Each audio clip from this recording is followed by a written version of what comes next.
In today's video, I'm going to be trying to 3D print and paint up a kill team in just 2 days. Let's see how that goes. So in this video, I'll be using the Phrozen Sonic 8K Mini and some of their Aqua Grey 8K resin.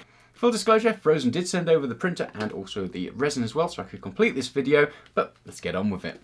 So recently, I've been wanting to get into some skirmish gaming, so I thought, why not set myself the challenge of printing off an opposing kill team for this one that I printed off previously, and give myself a limit on it. Now the reason for this is I wanted to see how quickly I could actually get stuff printed off and also painted, but also sometimes giving yourself a time limit on these sort of things means that you just control yourself a little bit more, take some time just to think about the colours you're going to use, but it also means you don't go over the top thinking about what should I put on there next. You've got to eventually draw the line at one stage. That's what I had to do in this video.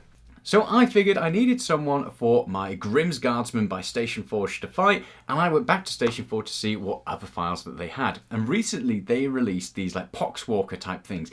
And they look awesome, and they were definitely going to be the perfect opponents for me to fight. So the first thing I did is I downloaded them by Station Forge, popped them into my slicer, and saw how many I could get on. Now I only had 2 days to get this project done, and I had already made one big mistake of actually including the printing time in this 2-day challenge. So I got them all popped onto the slicer, and it took me 2 build plates to get the whole lot printed off. Now each run took me between 4 and 5 hours to print off 1 build plate's worth, so it's not too much, but also bear in mind as well that I have really conservative settings with this. You could probably do it a lot faster and get closer to 3 hours per print job, but I tend to slow things down just because I don't want things to get sucked off my build plate, and I hate dealing with failed prints as well, so that's why I have the relatively conservative settings. Once things were printed off, it was time to grab them off of the Sonic 8K Mini, get them peeled off that build plate, and then popped in for a wash. I use a wash and cure machine, and I tend to leave them in the alcohol for about 7 minutes whilst it does its worry stuff. I then move them across, let them dry, and once they're ready to go, I start taking them off the supports. Word of caution, obviously when you are removing them off the supports, you always want to have some kind of gloves and protection on as well. You're dealing with uncured resin, you don't want to be breathing in the fumes, you don't want to get resin in your eyes, you don't want it on your hands or anything like that. So I grabbed my gloves and started peeling them all off their supports. Once the supports were done, it was time to get them cured up, and I tend to put them on the rotating table for about 3 minutes whilst they get cured. At this stage, the printing side of things was all taken care of. We had everything printed, we had it all washed, we had it all cured. It was time to get them primed. So I grabbed my airbrush and hit them all with a Zenithal Prime. It was at this stage that I realised basically I'd lost an entire day to just printing because I'd left it too late in the morning, and I was going to run out of time to actually get this project done. So I decided I would mix it up a little bit and go for different colours during the priming process. Once the Zenithal Prime was done, I grabbed Army Painter Speed Paints, Malignant Green and Purple Alchemy, and I wanted to do something a little bit different with this. In my mind, I had the idea that they'd have this like greeny pale flesh, but I also wanted it to look kind of like it was red and raw underneath it as well. So I hit them all with the Malignant Green from above and then that Purple Alchemy from below, and it gave it this really nice, almost complete look straight off the bat. Once that was done, I decided to leave them there because the day was coming to a close and I had to wait until the next day to get started on the next parts. Coming back the next morning, it was time to put a little bit of detail on there. I had a really nice base coat that I was very happy with, but it also meant that I had to be really careful because it was all done through my airbrush, and if I messed up anything and got any sort of like spillover, I knew I was going to have to really struggle to clean it up. For the spots on a lot of these units, I used Azimum Blue. For anything like the weapons, any metallics on there, like the bells and stuff like that, I put some contrast paint Basilicanum Grey down. It's a really nice base coat because it means you can start to dry brush some metallics on there later and not have to touch everything with metallics. I hate metallics, so this is just a nice, easy, cheap way to do it. Next up, I grabbed my wet palette and used some Mornfang Brown just to kind of put it all over like the trouser areas, anything with the leather, so any of the bands on the wrist and stuff like that.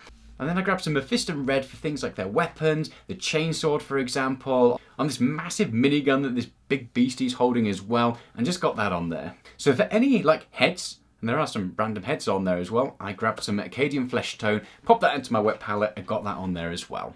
So for the eyes, I dotted them all with White Scar first, and then I went back in there with this contrast paint Bad Moon Yellow and dotted that on there. The great thing about doing it this way, and it's just a nice cheaty way to do it, is that it gives it this really nice brightness in the middle. And then when you put the contrast paint or a speed paint over the top of it, it tends to pool around the outside of it, which gives it this nice dark look and a very nice bright look in the middle as well. It also means if you're not massively confident with using a colour in there, for example, and dotting that in, because you might get it on like the side of the head, or like me, sometimes you just get it on the nose, even though you're going for the eyes, It just means you don't need quite as much skill. If you get the white on there and you maybe spill it over a little bit too much, you can then go in there and give it a bit more of a glowy look and cheat, and then rub it on the edges. Yeah, it's just a cheaty way to kind of hide it. Once that was done, it was time to blend them all in. So I got a oil wash, mixed it all together, and then started sloshing it all over. Now the great thing about this oil wash is you can go as heavy or as dark as you like, and you can use all sorts of different colours. At first I was toying with going for like a purple all over the flesh to maybe add a little bit more of that purple pinky depth that I'd got from the base coat, but I wanted them to look all grimy and dirty. So I went for this nice kind of like mid-brown and got it all over them. When you've done any kind of metallics, like on the minigun for example, I'd gone back in and dry brushed it with that silver. When you then use this over it, it gives it this beautiful rusty look. So all the bells and everything, any metallics where I'd use that basilicanum grey and then a dry brush of silver. Once you put this brown oil wash all over it, it looks grimy, but also really rusty and horrible. So for the oil wash, obviously mix it all up. You can mix it as thick or as thin as you like, and then leave it for a little while. I tend to leave it for about 30 to 45 minutes and then go back in with these like Q-tips and just wipe off any of the excess areas I don't want it to be on. So like the tops of the shoulders, for example, any like the chest areas, faces to kind of pull it out of the eyes, I just put it all over there and then that pulls it all out. You can leave it longer as well and then reactivate it using some white spirits on your Q-tip, and that way it takes it all off very nicely. Once the oil wash was all dealt with, I really liked what I was seeing here. They had these horrible rusty weapons and rusty metallics, and they also had this really grimy, sickly looking flesh. It had this like pinky purple that was underneath it, so it looked all sore and horrible, then this really paleness on top, and then all this grime all over it. But they needed something to contrast, and that's where I went a little bit different with the bases. So first up, I grabbed this Vallejo ground mix and stuck it all over the bases. And at first I was thinking of going for like a brown, but that wouldn't have contrasted. So I figured, why not go for like this Mars look, so they're on some kind of red planet having a fight with some enemies.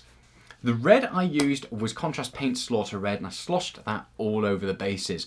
And once that had dried, I just went back in there with that base Wraithbone again and dry brushed it all over the base to give it this dusty look, and picked out some of the areas as well, like on their feet and stuff like that, where I just kind of give it a bit more of a dusty look. Then grabbed a few tufts, stuck them on there, and they were done. At this stage I was looking at them and I was really happy with the results I had. There's a few areas that I would have liked to have gone back in there and maybe picked out some of the areas on like their fabrics and stuff like that, add a couple of highlights for example, but I'd run out of time. And that's one of the great things about a challenge like this. Once your time has run out and that time you've assigned yourself, you kind of have to just call it a day and do absolutely everything that you can do within that time without going mad, because otherwise you sometimes fall down that rabbit hole of picking out additional details and just taking forever on the units. And to be honest, I'm really happy with them. So here they are for you guys to have a look at. Let me know your thoughts in the comments below. All in all, it's really impressive that you can use something like the Sonic 8K Mini to get it all printed off really quickly, and then you can have everything printed and painted within just a couple of days. It still kind of blows my mind that I have this toy printing thing in my house that I can just print off all these miniatures with and get them painted. It's just, yeah, like I said, it's just mind-boggling. So I hope you've enjoyed that video. Let me know your thoughts in the comments below, and thank you so much for Phrozen for sending this over to me to play with. It's been great fun so far. I'm sure I'll be printing off plenty more stuff in the future as well. In the meantime, stay safe and I'll see you soon. Bye!